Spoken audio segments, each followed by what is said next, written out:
What's up everyone? Welcome back to my vlog! And for today's video is gagawa na naman tayo ng cake. At kahit na bagyo ay talagang kakayod pa rin tayo ng todo. Of course that was okay kasi wala namang pasok ngayon. And syempre kinakailangan din natin maging productive araw-araw.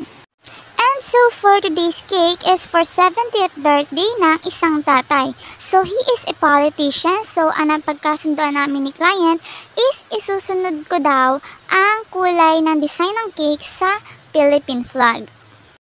So just keep on watching, and kung hindi ka pa nakakapag-follow sa aking Facebook page, i-click nyo na ang follow button for more videos. At ayan nga mga kababayan, kamusta dyan sa inyong lugar? Dahil dito sa amin sa Marinduque ay itinaas na sa signal number 1 dahil sa bagyong Paeng. Pero mahina lang naman ang pag-ulan na nararanasan dito sa amin. Kaso ay talagang makamalamig man din. Ay parang yan ang sarap waring na niyubak na saging na may kasamang kape ay ano, o kaya ay nilabong saging na inasawsaw doon sa bagoong na mahalang-halang. At kung ang gusto niyo naman ay kape tapos kamo inapang tamad magtimpla, ay maparoon ka mo na sa Sitio Malilay, Barangay Matalaba, Santa Cruz, Marinduque. At doon ay mayroong bagong tayo at kabubukas pa lamang ngayon na kapihan. So ayan, at tama na ang pagchika at balik muna tayo dito sa ating ginagawa na cake. So as usual, naglagay lang ako ng filling sa ating cake and then tinram coat ko siya. And nilagay ko siya sa refrigerator for 15 minutes para walang sumama na crumb ng cake kapag nag-final frosting na tayo. And then after 15 minutes is naglagay na tayo nitong frosting, which is color white muna bago natin siya lagyan ng kulay na blue and red kasi yun yung nasa Philippine flag natin. So ganyan muna yung ginawa ko kasi hindi natin ma-achieve ang dark color ng red and blue if marami yung frosting na lalagyan natin ng food color. So, a little amount of frosting ang lalagyan natin ng food color na color blue mamaya and red. And yun ang technique ko para makuha ko ang dark color nila. And so, for today's fascinating facts is all about our Philippine flag. So, ayan guys, di ba may makikita tayong 3 stars sa ating Philippine flag? And those stars denote Luzon, Mindanao, and Panay, not Visayas. That was Luzon, Mindanao, and Panay. So, yung Panay is located in the western part of Visayas. So, yung tatlong yun na binanggit is the 3 principal islands ng ating archipelago or ng bansang Pilipinas. And these 3 stars not only symbolizes the 3 archipelago's principal island, but it also commemorates or binibigyan respeto nito ang mga lugar na kung saan ay nagsimula ang Spanish Revolution. Next is the white triangle represents the Katipunan. So bakit nga nagkameron ng Katipunan during the Spanish Revolution?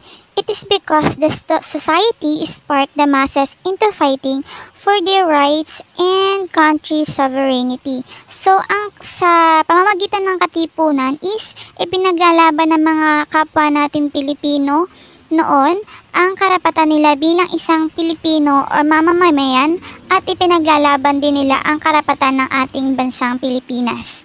So, this triangle refers also as the Eye of Providence, which was adopted by Freemasonry and later inspired the Katipunan's ideologies, traditions, and rituals. So kapag sinabing Masonry, it is the fraternal organization na kung saan ay ang mga member lang ay ang mga lalaki.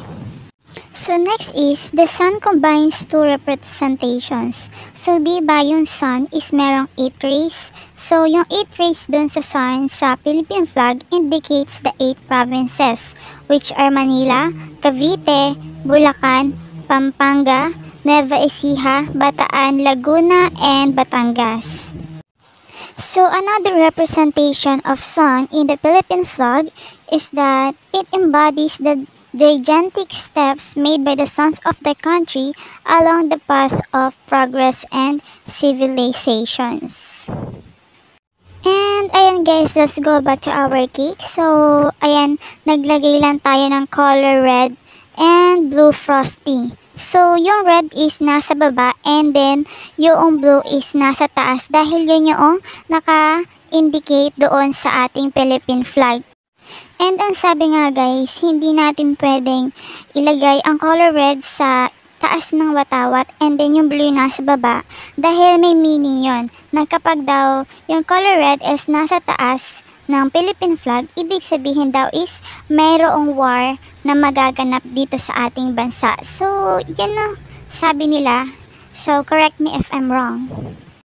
And naglagay din tayo ng color yellow na drippings kanina. So, nagtuno ako ng white chocolate and then naglagay ako ng yellow na food color kasi it indicates the color of the sun in our Philippine flag. And naglagay naman tayo nitong or nagpipe tayo ng designs dito sa ating cake na kulay white naman kasi yung ating triangle sa Philippine flag is kulay whites. And naglagay lang din ako ng mga golden draggies dito sa ating cake para naman maganda siyang tignan. And nagpaprint lang ako nitong happy 70th birthday and sinulat ko yung pangalan ni Tatay Emon dito sa baba ng ating board. And ayan na ang result ng ating cake. Happy 70th birthday, Tatay Emon! And ayan guys, follow my page and share this video para mas marami pa makapanood sa ating mga videos. And ayan, thank you so much guys for watching and ingat kayong lahat.